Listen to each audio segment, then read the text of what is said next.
एक काळी एका गावात एक उघडकीस आलेला रहस्यमय घटना घडली। त्या गावात एक जंगली जंगल होतं, जिथे कोणताही माणूस रात्री जात नसे।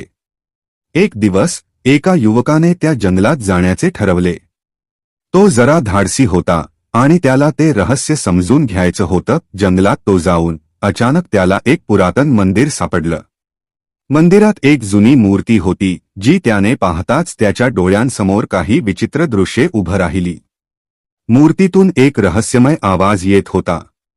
युवक घाबरला, परंतु त्याने एक कागद काढला आणि त्यावर काही गोष्टी लिहायला लागला आणि त्याच वेळी तो अचानक मंदिराच्या बाहेर दिसणाऱ्या लहान मुलीला पाहतो।